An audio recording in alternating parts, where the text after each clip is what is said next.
What's the best Nikon camera for you? That depends very much on what kind of camera you're looking for, but the classic camera manufacturer certainly has a huge range of options for all kinds of photographer. Number 1. Nikon Z6 II. The original Z6 was Nikon's first full-frame mirrorless camera and really impressed us when it came out. Nikon has pretty much kept the essence of the original Z6, including the same sensor and core design, but has addressed some of the key weaknesses that stopped it just short of greatness. So you get a well-performing, already proven 24.5 MP DSI CMOS sensor, which is now joined by a second Speed 6 processor, which brings some performance improvements, including an increase in burst speed, faster autofocus, and 6.4K video. Overall, the design is the same, but a second memory card slot, SD, has been added, giving you the peace of mind that a backup slot provides, as well as greater compatibility and familiarity with those who already have SD cards to use and don't want to splash out on XD cards just yet.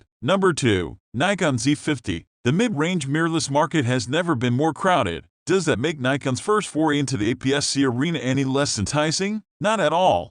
With fantastic handling, a compact build, and plenty of features, the Z50 offers excellent value for Nikon fans. It's not as small as some rivals, but a deep grip and a good spread of buttons make it a lovely thing to hold and operate, though joystick would allow quicker AF point selection when looking through the viewfinder, which you'll do often, given how comfortable it is to use. Supported by an Speed 6 processor, as found in the Nikon Z7, the 20.9 MP sensor performs well. Besides facilitating 4K video recording, it helps produce images with vibrant but realistic colors and a good level of overall detail. Number 3. Nikon Z7 II. On the one hand, the Z7 II is a relatively subtle refresh of the original Z7, but on the other, when a camera is great in the first place, it only needs a few tweaks. Handling is fantastic, and perhaps the biggest problem of only having a single card slot has been addressed by adding an SD slot here. Not only is that good news for pros wanting to back up as they go along,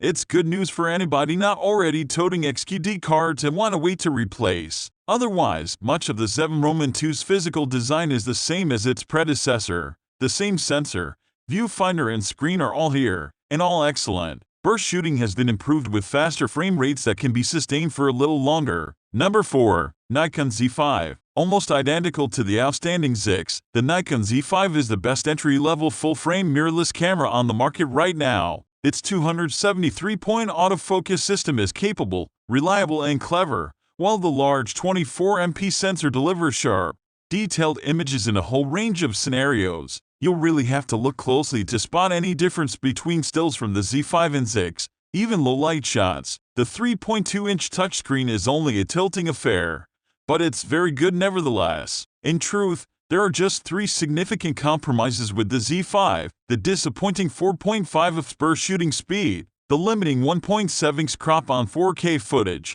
and the price. Number 5. Nikon Z6. Nikon Z6 launched as a worthy rival to the Sony Alpha A7 III in 2018, delivering a high-spec full-frame experience with polished handling, a high-res sensor, and top-end performance. Its performance and features keep both pros and enthusiasts happy. The 24.5 MP full-frame sensor is capable of delivering excellent results, while the 273-point AF system and 12 fps burst shooting make it a good all-rounder for a variety of subjects. Its handling is great, while the large and bright electronic viewfinder is a joy to use. Although the Z7 II is now on the market, the original Z6 hasn't disappeared. Instead, it offers a cheaper alternative if you're happy to live without some of the upgrades. So, you don't get that second memory card slot or the slightly improved autofocus system, but otherwise you get almost the same build and design and matching image quality via the same sensor and processor combo. Number 6. Nikon D850. Still arguably Nikon's most desirable DSLR, the D850 is a robust,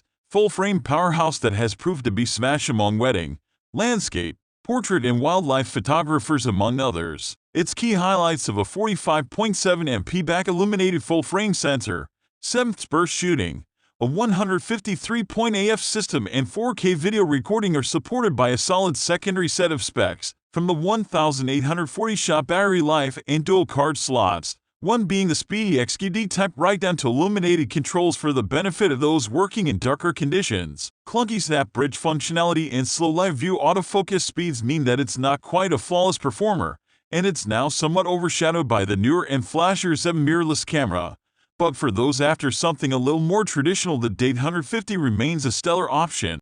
Number 7. Nikon D3500. Nikon's most junior DSLR blends a capable imaging core with a light body and a fuss-free interface, and delivers it all with modest price tag. While we don't expect many extras at this level, we're lucky enough to get a handful, including a 1550-shot battery life that is significantly better than every other camera in its class, compatibility with decades worth of f-mount lenses, and a 24.2 MP sensor that loses its anti-aliasing filter to better capture fine details sweeten the deal further. Although the lack of built-in sensor cleaning is a shame, the fact that there's no touchscreen may also displease those used to jabbing away at their phones and tablets. Although on such an affordable model, it's easy to understand Nikon's decision to go without this. If you're looking for a beginner-friendly DSLR, this is still the go-to choice. Number 8. Nikon D780. A DSLR/mirrorless crossover that offers the best of both worlds for full-frame first-timers. The Nikon D780 resembles a traditional DSLR but packs plenty of the tech you'll find in its mirrorless sixth cousin, a hybrid of sorts.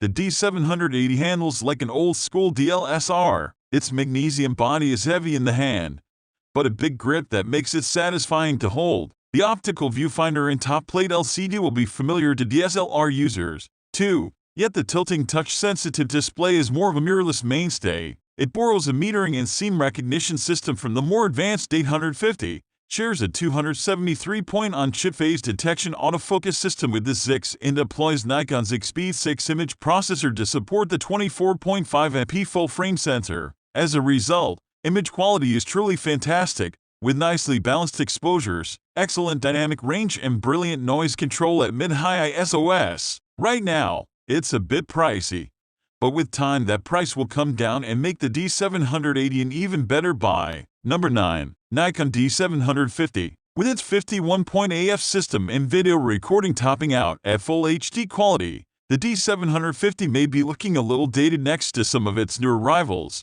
That said, it was always intended as a more compact, lighter, and more affordable full-frame solution to the likes of the D800 series. And if you're not fussed about 4K video, there's much to love. The sensor delivers great dynamic range and noise control, while the AF system delivers a wonderful performance against static and moving subjects alike, continuing to work well when lighting conditions worsen. Supported by a respectable 6.5 fps burst mode, 2 card slots, Wi-Fi, and excellent in-camera RAW processing, the D750 would serve well as a primary body, but is also a logical choice as a backup to a camera like the D850 or Z7. Number 10. Nikon D7500. While Nikon's D500 may appear to have a few advantages over the D7500 on paper, the fact that this newer model borrows many key features from its sibling and costs significantly less makes it a better proposition overall. Crafted with the sports, action, and general outdoor shooter in mind, the D7500 uses the same 20.9 MP DX format sensor as the D500,